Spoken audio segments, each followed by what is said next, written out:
Hello and good evening. My name is April O'Neill, roving reporter, coming to you live from my castle where I am being currently held hostage by a dragon. Dun dun dun! Not just any dragon, you understand, a mathematical dragon. And he has set a series of puzzles for us to solve before I will be released to continue my reporting duties. Can you help me? Great. Let's begin. Now the dragon has set our first challenge of using a dice. The skill of using a dice is called subitizing. It means to look at pictures and to know without counting how many they represent. Let's try. Hopefully, my castle won't be destroyed by this enormous foam dice. Oh, it's come out of shot. Rude. Right, so to subitize, we look at this arrangement of dots and we say 5. Yes! Right, let's go again. 3. Are you starting to get the idea? 3 again. The real skill in this is being able to do this as quickly as possible. Of course, if you're starting out, you will be saying 1, 2, 3, but the more you practice, the quicker and quicker you will get. Isn't that right, dragon? Yes, that's right. We like to do this in class every morning, and when we rolled a number, we then assign an activity to that. So we might do 3 squats, or 3 push-ups, or 3 press-ups, or 3 star jumps, or 3 spin jumps. And if, like us, you watched Joe Wicks this morning and turned around to see your 5-year-old rocking backwards and forwards saying, this is a bit too hard, and this is a great way to take his exercises and tone it down for a 5-year-old. So, can I also share with you that the person who introduced subitizing to me was in fact called Sue, and now whenever I see a dice, I imagine 1, 2, 3 of her faces staring back from me. Anyway, back to you, April O'Neill. Ah yes, I'm still coming to you live from my castle where I'm still being held captive by the maths dragon. We have defeated one of his challenges. Yes, but there's still 2 more. Will this torment never end? Probably in about 12 weeks, April. Oh no! Right, April, get a hold of yourself. My next challenge is making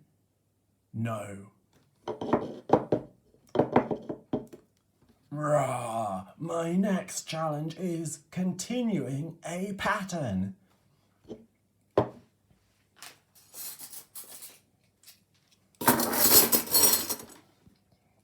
I know we haven't got resources at home, so we're getting out everything we've got that we can use mathematically. And we're starting with the cutlery. Today we're going to be learning about A-B patterns. A A-B pattern is something that has both an A, a teaspoon, and a B, a fork. And it repeats indefinitely. Now, this is really important. A pattern is something that repeats indefinitely. So, to continue my A-B pattern, which is all we're asking our learners to do today, we identify the pattern, spoon, fork, and then we repeat the pattern, spoon. Oh, Timmy, what's next in the pattern? It's a spoon. No, Timmy, that's not correct. Look, the pattern is not repeating. Oh, I'm sorry, Mum. Maybe we need a fork. That's better, Timmy. A, B, A, B. Spoon, fork, spoon, fork. It does help to say it out loud, especially when you're 5. So, Timmy, what's next? Spoon, fork, spoon, fork. Oh, spoon. Well done, Timmy. Fork. Oh, well done, Timmy. You're really getting the hang of this now. Spoon. Oh, look, he's done it again. He's a genius. He's going to space. Fork. Oh, wow. Well done, Timmy.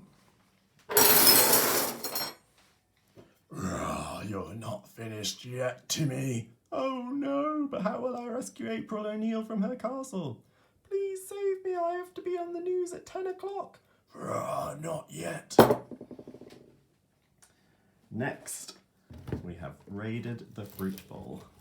Now that you've demonstrated a pattern to Timmy, why not try setting one up and seeing if young Timmy can finish it? Hang on. My props are trapped in a plastic net. Oh, still opening, Still opening, still opening. Should have prepared this one slightly better. Oh, okay, we've got what we need. What's next? Oh, so here are some resources. And give them the chance to choose. There aren't that many options, thankfully, in A/B patterns, which is always good. Right, here we go. Oh, Timmy, you doing a trick on us again? We're talking about an A/B pattern, not an ABB pattern. If we see, look, A, B. What would be first then? Oh, a banana. Oh, let's swap that around. There we go. Is that better now? I mean, yes, it is. A, B, A, B. If we were getting really pedantic, we might want to turn the banana that way around. But that's between you and your god, or gods. Now, we've had patterns with fruit. We can also get a little bit crazy and change our pattern, because patterns don't necessarily happen in the direction that we read them. And also, I thought we'd get a little bit current, a little bit topical on our next pattern. Next pattern! Because our next pattern is using household objects which are difficult to obtain. And it demonstrates that patterns don't have to be horizontal, but can in fact be vertical. We have lost sight of April O'Neil. Oh, it's okay, I can confirm she is still safe and well. So why not try building or starting an A/B tower and getting your child to continue it? That's lots of fun and can be done with your coloured Lego blocks, your wooden blocks, your Duplo blocks, the bricks and stones you have in the back of the garden, absolutely anything. And now, you may have defeated my first 2 challenges, but I will get you with my next challenge. Our final challenge for today is to look at some A/B patterns recorded on a piece of paper and to see if we can continue those. Now, take a measure of where your child's at with their drawing abilities, because if you think actually drawing squares and triangles is going to cause more heartache than it should do, then why not skip to colours and just do squiggles of blue, squiggles of red, squiggles of blue, squiggles of red, squiggles of blue, and then hopefully they'll realise that a squiggle of red is coming next. Encourage them not just to do 1, but maybe 2 or 3 or 4 continuations of the pattern, because then it will show that they really understand it. Understand pattern, yes! And so on and so forth. Don't limit yourself to shapes. You can use symbols, you can use things that are both high and low, and like I said before, with the colours as well. If they don't want to record and they just want to tell you what's coming next, then that's fine as well. But I think lots of them might want to sit down and do this quietly for 5 or 10 minutes. This is probably less stressful than the handwriting, so you might actually get a look in with helping too. You have defeated my 3 challenges. Now April O'Neil will finally be free. Oh, thank you so much. I was desperate.